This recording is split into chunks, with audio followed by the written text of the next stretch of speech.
So basic mechanics of twisting is, it's a rotational force, right? So what you're trying to do is get a rotational energy to run down the central core of your material, most of the time. You need stability. If you are, if you're coming in and you're twisting this thing, you're twisting wrenches up at an angle, leaning the other way. If you're putting your energy in like this and you're actually pulling on it instead of twisting it, you are going to create a failure in central axis of rotation. So try to keep that in mind.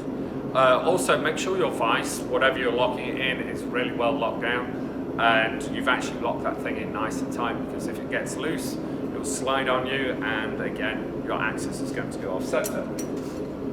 A lot of shops, I've refrained from doing this for years and years and years because I find it so visually ugly.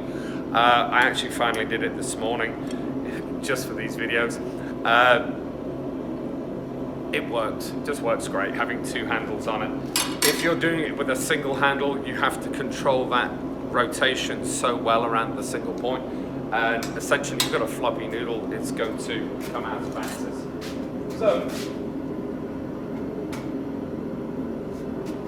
I've got a nice even heat, the colour's pretty decent all the way through. I'll lock it in about 1.5 inches or so. Take a wrench, a little off skew, same there, and just come around.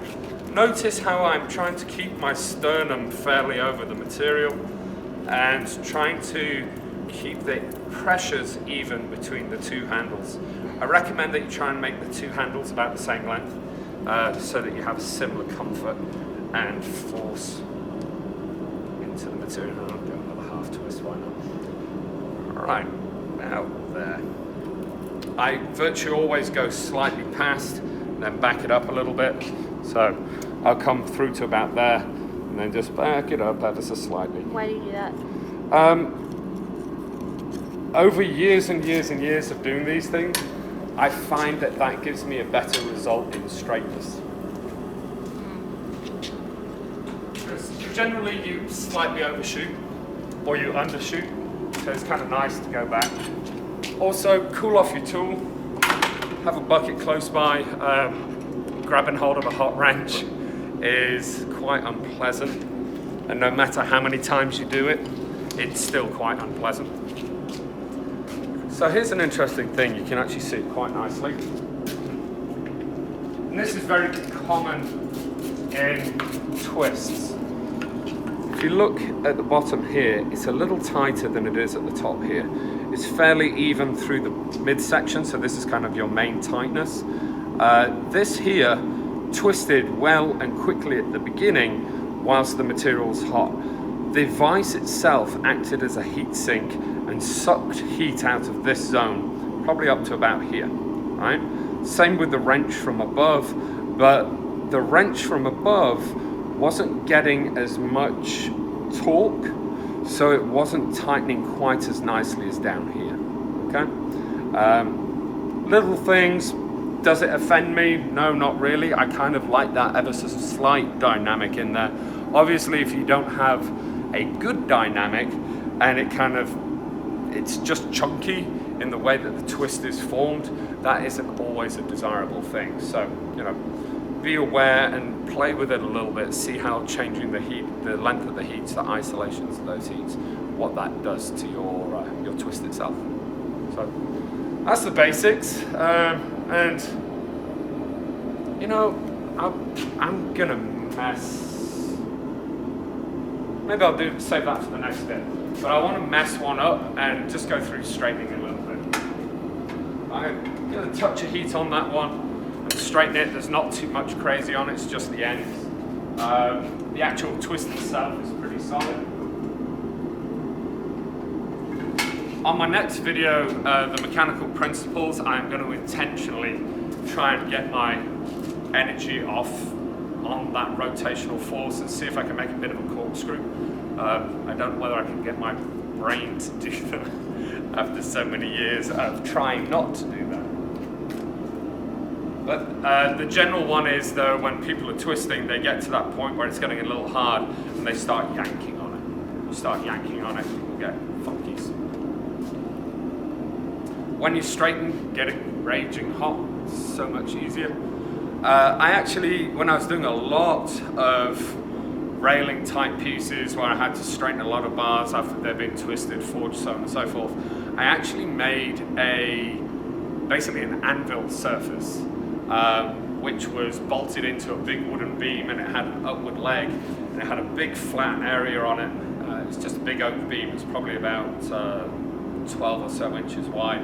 And then I had a bit of a horn area on it, so it was a bit of a radiused out area, so that I could go there with a wooden mallet and straighten up and form. And if I did actually want to form on the horn, I could go onto the horn and adjust it as well. It's a pretty dandy tool. Maybe we'll set one of those up in a future shot.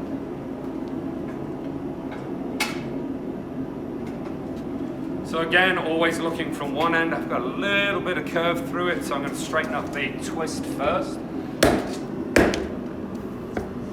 That's pretty good. A little bit on that end there. And you treat this just the same as you treat any of your other straightening.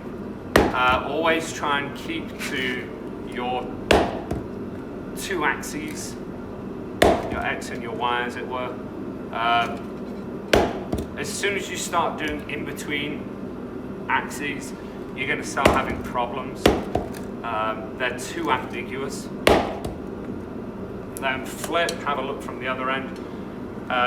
This is straightening 101. It's really keep it simple, focus from one side. Try and do an overall evening, and once you've evened up that material a little bit, you can do some spot work. That's not too bad, it's not horrendous. I've got most of the wonky bits out of it, I think. Only Jessica can really tell me from where she is. When you're wire brushing these things, always brush with the twist. Basically treat this as a straight line. Just scrub down it, turn it a little bit. I usually do it in 8s.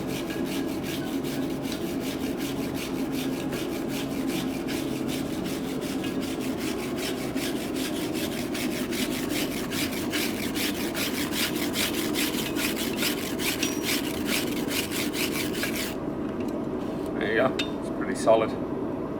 Nice twist. Alright, well, I suppose I'll go and make another video and try and knacker one of these up.